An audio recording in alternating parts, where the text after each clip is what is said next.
Yes, I'm still masking because trust issues. Hey friends, my name is Dr. Chanel Tolson. I am a scientist and Dr. of Public Health. My goal is to bridge the gap between science and the community. Consider me your new science communicator friend. Think of all the communicable diseases that you know of. Communicable meaning they can be transferred from one person to the next. Measles is the most infectious communicable disease. And just so you know, all the information contained in this video is coming directly from Fields Virology. Chapter 44, the measles virus.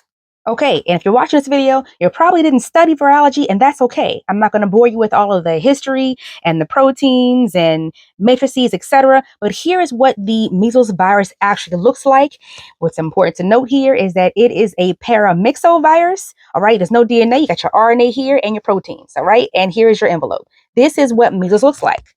This is the structure of measles, if you care. And again, I'm not going to bore you with all of the technicalities, but here, if you take a look at this figure here, you can see this is what measles looks like inside of a cell. All right. But what you care about is the classic measles, right? What that looks like.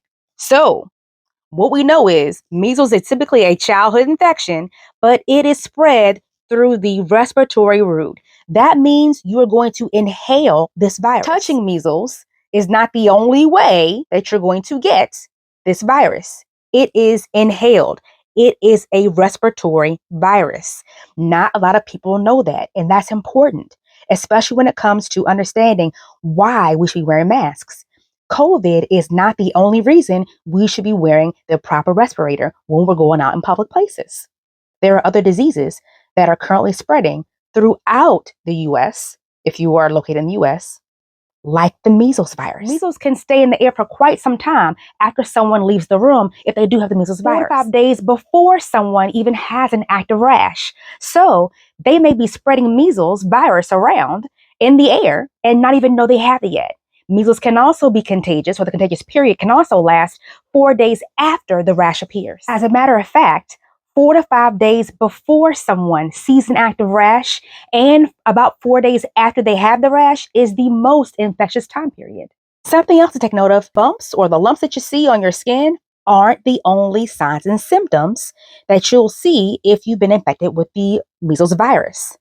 You may also have a fever, something called coryza, which is basically just the symptoms that you would see with a respiratory illness, like a runny nose or your nasal passages may be swollen, those kinds of things, right? That's what that means. So that's a sciencey word that just means cold symptoms, the things you would usually experience with any kind of respiratory disease, right? Then, of course, a cough and conjunctivitis. That's going to be around your eyelids. They get really pink and irritated, right? Because itis means irritation. So the irritation of your conjunctiva. And that's something else that people don't typically associate with measles. Now, the other thing people don't know is that your skin isn't the only thing that is affected by the measles virus. It also affects your liver, your thymus, your lungs, your lymphatic tissue, your spleen, and your blood. So these are all the different things that are affected when you get the measles virus. You also open yourself up to developing other chronic illnesses like subacute sclerosing panencephalitis, which is a neurological disease, Paget's disease, which is a disease of the bones, otosclerosis, which deals with your hearing loss, chronic active hepatitis, which is going to affect your liver, achalasia, which is going to affect your peristalsis, or your ability to swallow down into your esophagus, MS, and Crohn's disease. MS affects everything, right? That's going to be a neurological disorder that eventually affects your entire body. And then Crohn's disease, your stomach. Measles can also cause heart disease and eye disease as well. You might also be thinking, what about herd immunity? Good question. Very good question. Think about the nature of the measles virus. Earlier in the video, we discussed how infectious measles virus actually is. When you have herd immunity, that means the majority of the population is on the same accord, on the same page. Well, what does that look like for measles? We need to have about 98% antibody seropositivity in the population in order to achieve herd immunity. What does that look like?